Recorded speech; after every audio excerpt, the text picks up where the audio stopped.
Looking for a tablet that's perfect for school, work, and everyday use without breaking the bank? Meet the HONOR Pad X9A, a budget-friendly tablet built for productivity and entertainment. But can this affordable device keep up with daily tasks? Let's find out in this video. Hey everyone, and welcome back to my channel. If you're new here, my name is Kyla and I make phone reviews and unboxing. Hit that subscribe button and let's dive in.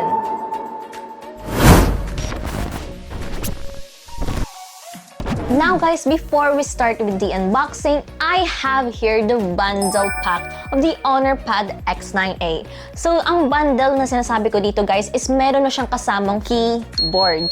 So dito guys, sa ating bundle, mayroon na siyang kasamang smart Bluetooth keyboard. And you can buy this separately guys with a difference of 1,000 pesos. But I will reveal the price later on in this video. And now let's start with the unboxing. So as we open the box, we will see here the HONOR Pad X9A. Inside the box, we also have here the quick start guide, a Type-C cable, and an adapter. We also have here another box for its smart Bluetooth keyboard. So inside this box is we have, of course, the smart Bluetooth keyboard, a warranty card, and a quick start guide. And now let's talk about its design. So for its design guys, this has a metal body and it is also matte guys. And around here we have a dual ring flash sand design. It has a smooth aluminum alloy metal texture with streamlined curved edges, stunning at first glance. The design undergoes 13 diamond cutting processes and minor polishing, dazzling from every angle, always shining brightly. So ito guys is very effortless na hawakan itong HONOR Pad X9A kasi it weighs only about 475 grams. And kung napapansin nyo guys is napaka-thin niya lang with a thinness of 6.77 millimeters.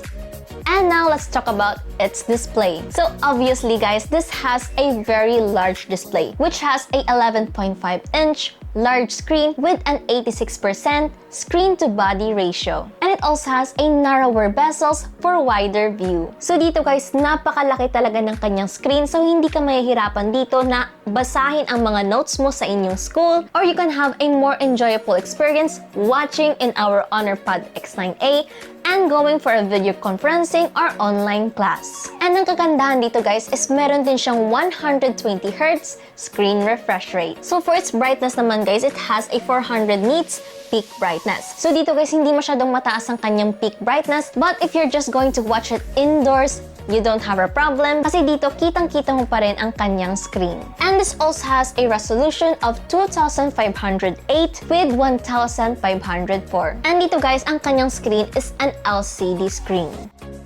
And now let's talk about its performance.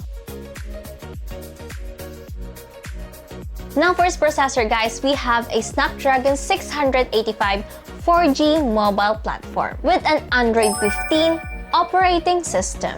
And dito guys, ang kanyang storage is it has a storage of 128GB of ROM and 8GB of RAM. And guys, when it comes to its speaker, this has a 4-speaker. So makikita natin yung kanyang speakers dito sa kanyang sides in the left and also here on the right. And dito sa ating HONOR Pad X9A, we have a 200% large volume. So let us test out its speakers.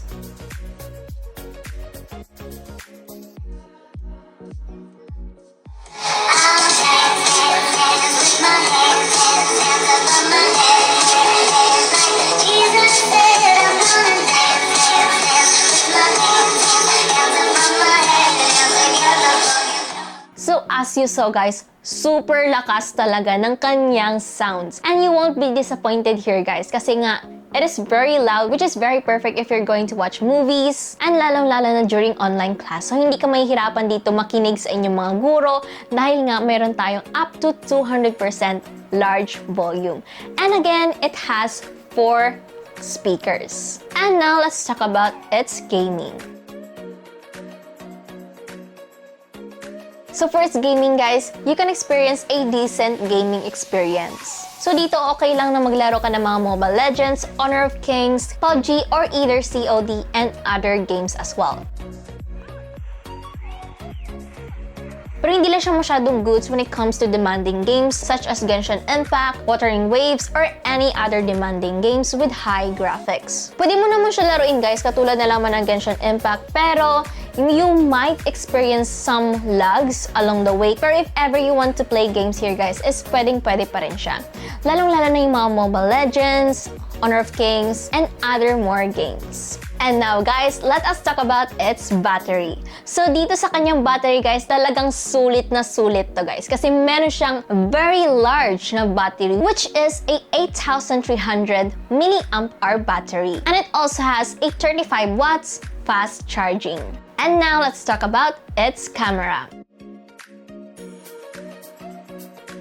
So for its camera guys, this has a decent camera. This has an 8MP rear camera and a 5MP front camera. Now here are some few pictures and videos for you to see.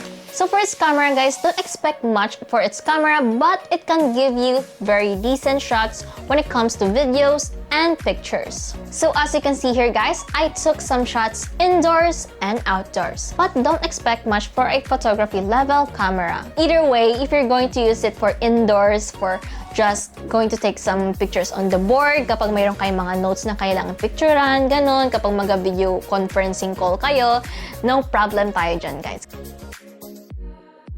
And now, let's talk about its price. So for its pricing, if you're going to buy the bundle, na kung saan meron na ditong kasamang smart Bluetooth keyboard, is you will have a pricing of 11,999. And kapag bibilhin mo naman ang kanyang tablet separately, only the tablet, you're just going to buy the tablet only, you will have a pricing of 10,999. Pero ako guys personally, if you're going to buy the HONOR Pad X9A, just go with the smart Bluetooth keyboard kasi mas madali talaga ang buhay mo dito guys. So that is all guys for today's video. So what do you think about the HONOR Pad X9A? Let me know in the comments below. If you found this video helpful, don't forget to give it a like and hit that bell button so you can be notified whenever I upload a new video. And don't forget to subscribe to the channel for more unboxing and phone reviews like this. That's all for today. Thanks for watching. Bye!